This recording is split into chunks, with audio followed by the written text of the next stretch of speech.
again, and welcome to Yesterday, Today and Tomorrow with Robin Ashby on South Asia Global Television. This time I'm going to talk about my night with Princess Diana, how that came about, and perhaps inject a little bit of humour into what is a very sad subject. Most people of my generation can remember where they were when they heard of the assassination of United States President John Fitzgerald Kennedy. I was a boy in my teens at that time. People of a later generation can remember where they were when they heard that Princess Diana had been killed. I was in a car driving from Newcastle upon Tyne to the south coast of England at about 5 o'clock in the morning. And I had my radio on and it told me that there was an obituary going on, and I couldn't work out who it was for a while, and then suddenly it dawned that they were actually talking about Princess Diana. I had met her 7 years previously, about 6 years before her divorce from now King Charles III, in London at the Barbican Theatre in the centre of London at a concert. I'll come back to that concert a little later on. Princess Diana was greatly mourned by the people, as you will know if you watch, for instance, the Netflix series. But as it happened, I had another concert to perform in Germany, and I was actually leaving London as the cortege set out. So I missed it live and missed most of it on television as well. But when I came back, I wondered if there was anything I could do to help to commemorate her life. I was working in the defence sector at that time, and I wondered if it might be possible to put on a conference about landmine clearance, because that, as we well know, was one of her big charities, and some of the most iconic photographs of Princess Diana were taken in minefields in Africa. So I asked around, and I got a lot of encouragement to do it.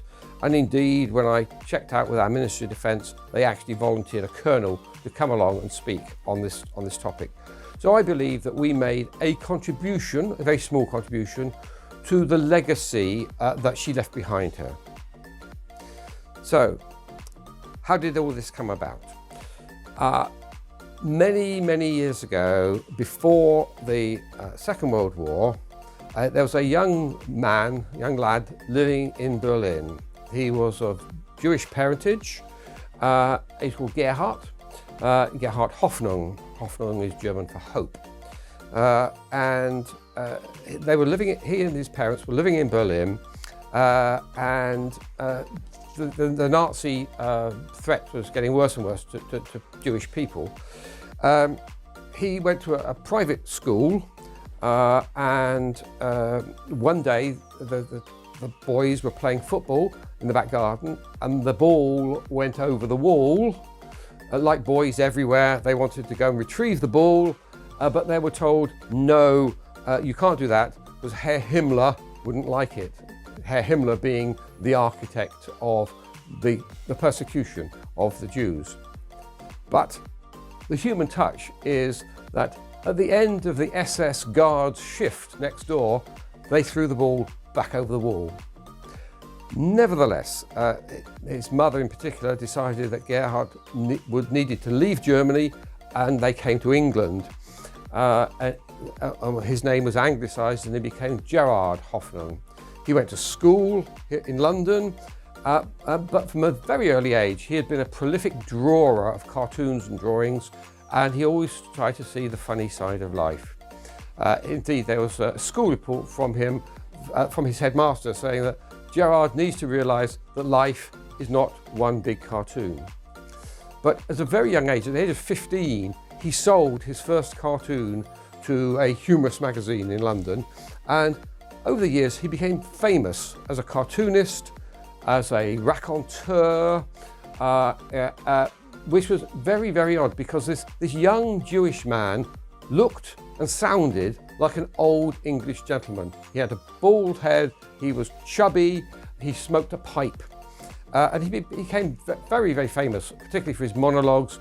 And if you ever want to hear the sort of thing it is, if you put into your search engine, the Barrel of Bricks story, you will hear the way that he could play an audience. He was a masterful comedian as well as everything else. In the early 1950s, he had the idea that what he could do would be to show the humour in music.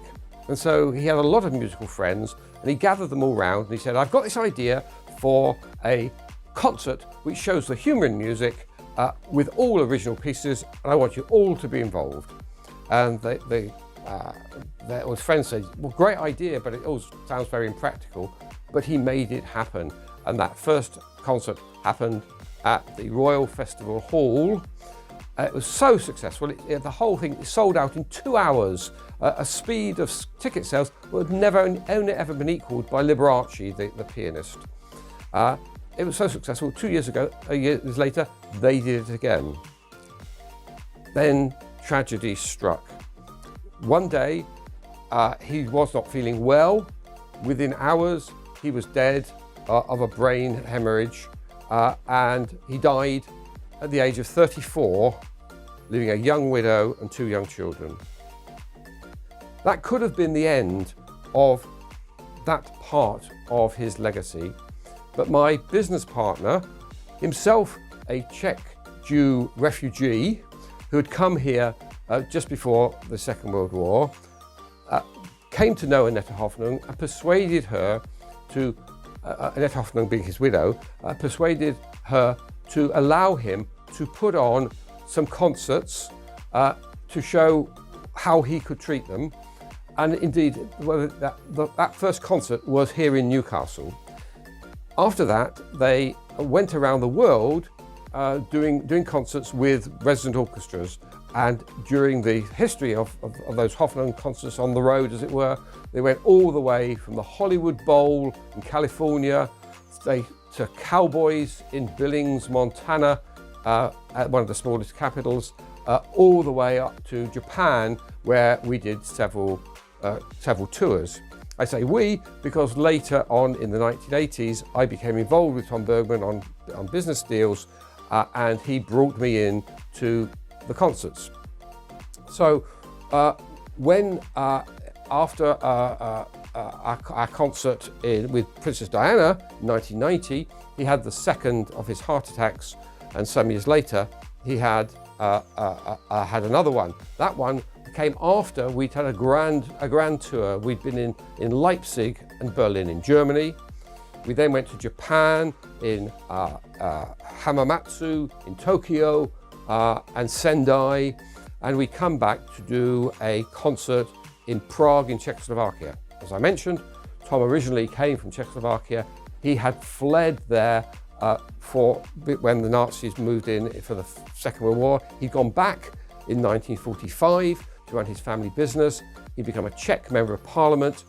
And one night in 1948, he had a call from a friend in the security service.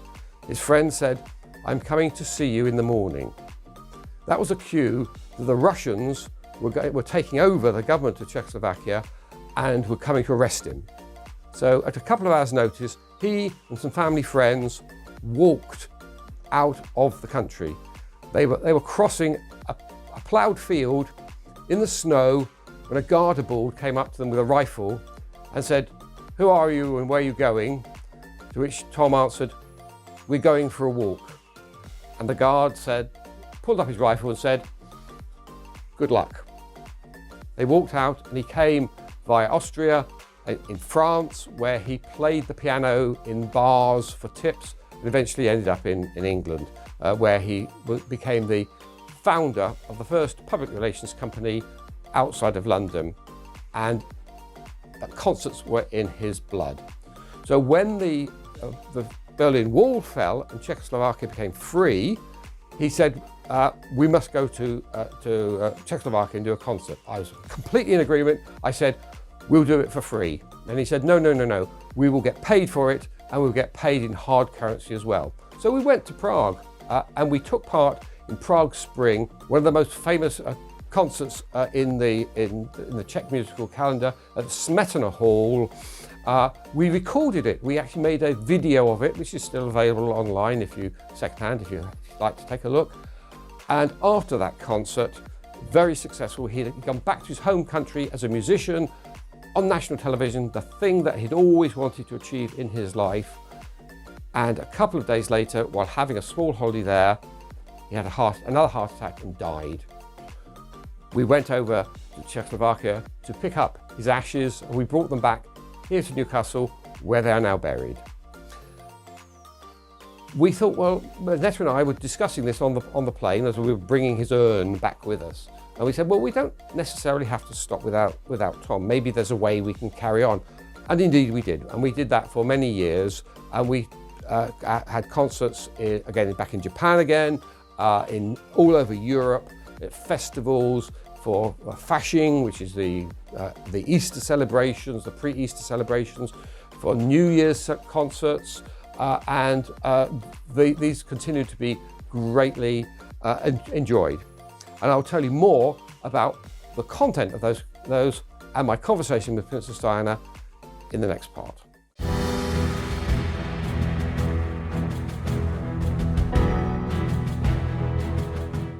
I was talking about humour in music and how we highlighted it. And just as a small demonstration, not a lot of people know, except for small boys, that if you blow into a bottle, you can get a musical note. And here I have 2 bottles, and I'm going to show you that you can indeed get a musical note out.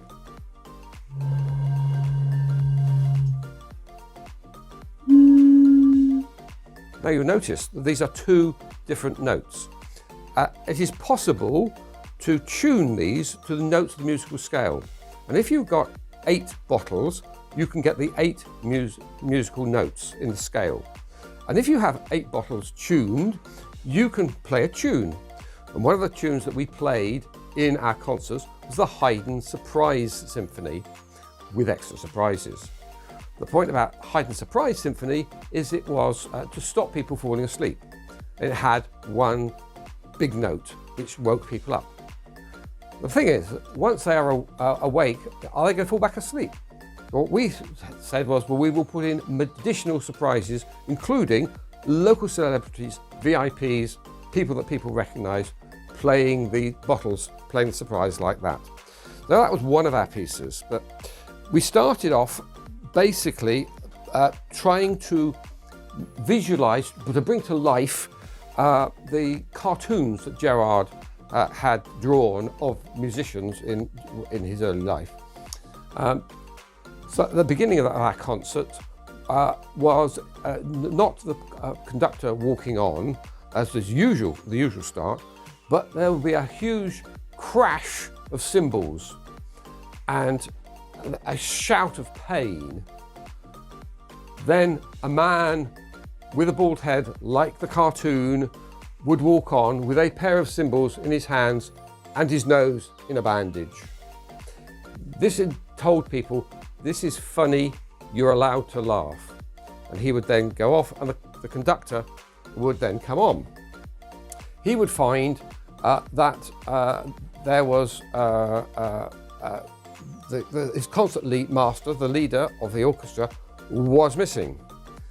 At which point there would be the sounds of a police siren, and on would walk somebody carrying a violin case, obviously slightly the worse for wear from alcohol. That policeman was often me. I would be dressed up in a police uniform and I would come on with my violin case and I would sit in the vacant leader's spot. I would talk to the audience as I was inebriated. I was jolly. I would be disturbing the whole concert there, and I would get my violin out and I would go as if to play it. At which point there would be another police siren, and another policeman would come on, breathalyze me, and take me away. This was all simulated, except when we did the Prague concert, because at lunchtime I'd had a glass of wine, and the policeman was a real policeman, not an actor policeman, and had a real breathalyzer kit into which he got me to blow, and it turned green for the camera. So I was really living the life of being this drunken violinist. So much so, that was the only occasion on which I ever wore a pair of jeans. And the reason that I wore a pair of jeans then was because my body double had been filmed previously driving a motorcycle through the streets of Prague, being chased by a police car. Never before, never again have I worn jeans.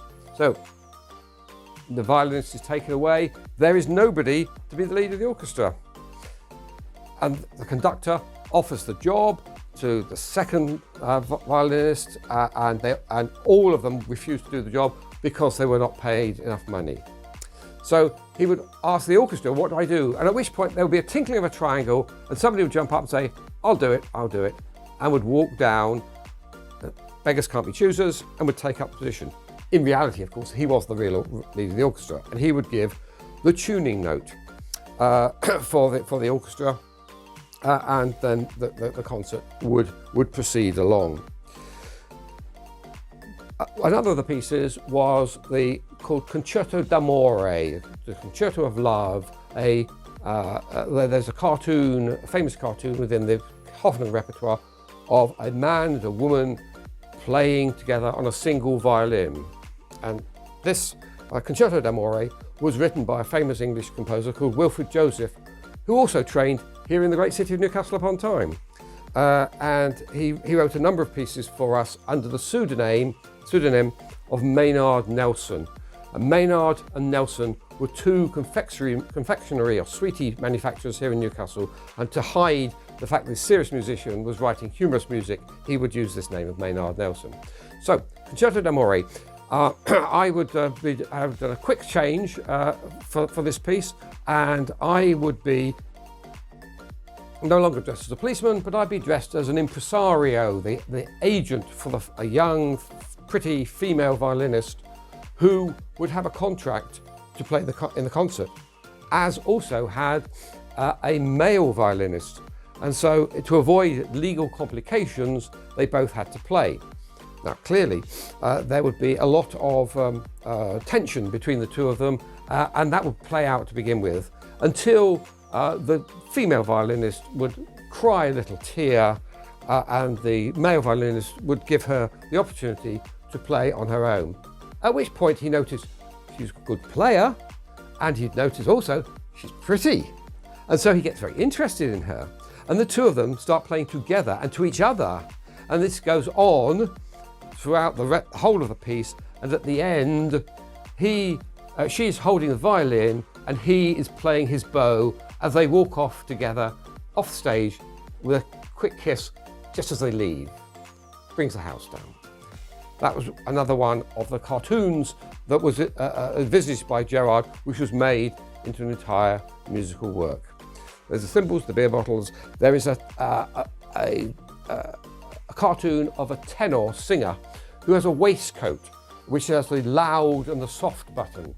And we had an entire sequence of a man for whom we prepared a special waistcoat which would make him sing louder and softer. And he had a whole piece of musical pastiche, cartoonish, on which he would sing the aria, which is called aria.